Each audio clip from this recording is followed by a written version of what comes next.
Should I perform using my conscious or unconscious mind? I'll cut to the chase and answer this straight away. Most of the time when we are not directly performing should be spent using the conscious mind, and almost all of the time during our performance should be spent letting the unconscious mind take over. Now that the answer is out of the way, let's take a look at the why and the how.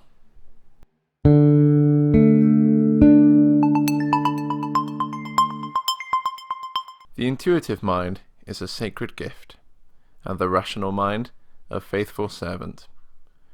We have created a society that honours the servant and has forgotten the gift. The conscious mind. Our conscious mind can hold its attention on up to about 6 or 7 bits of information at any moment. Studies have shown that it processes roughly 40 pieces of information per second.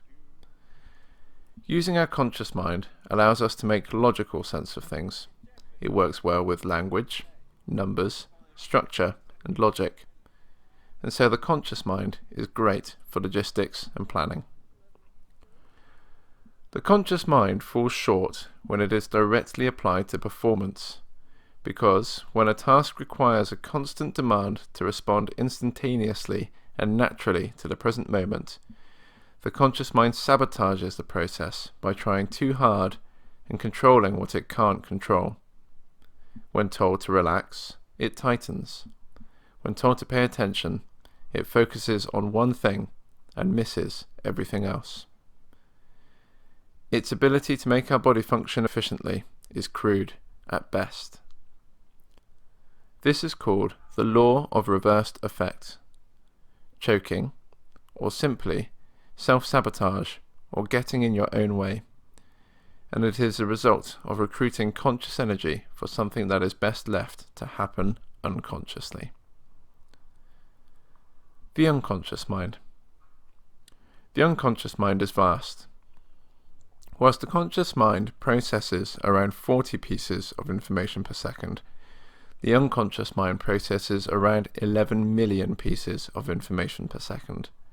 The unconscious mind works away in the background, keeping the human body alive in its environment, controlling muscle tone, temperature, coordination, blood pressure, and much more. It's constantly processing, adapting, and communicating, and it's always on in order to keep us safe and to allow us to perform to our best ability. An athlete in a state of flow simply means that their unconscious mind has taken the reins. It allows for quick and instantaneous response to stimulus that the conscious mind may never even become aware of. Way forward. In order to see the conscious mind versus the unconscious mind put to their best use, let's break the sporting process into a simple pattern: plan, do, review. Planning is primarily a conscious activity.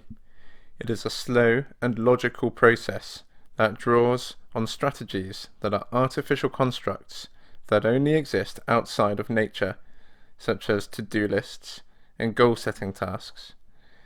Planning can be made more efficient by using and focusing conscious energy through study, practice, and discipline. There is also an unconscious element to planning, which can be obtained through visualization. More on this in future content, or click on the card in the right-hand side of the screen. Do.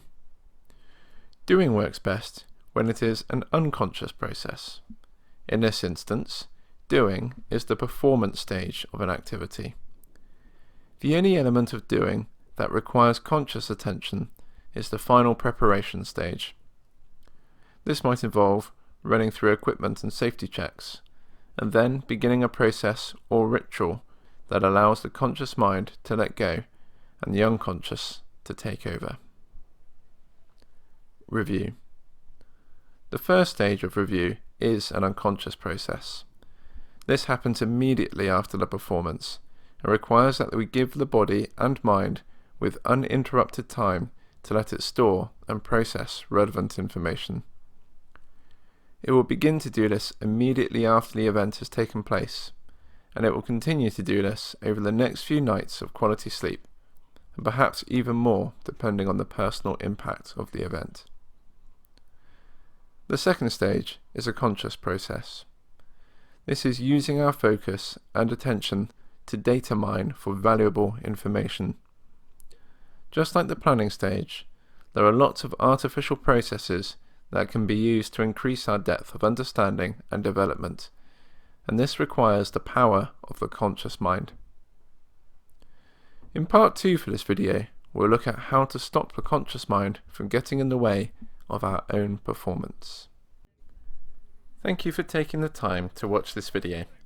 It takes approximately 30 hours with 2 people to make just one of these videos, and so your support and feedback is greatly appreciated.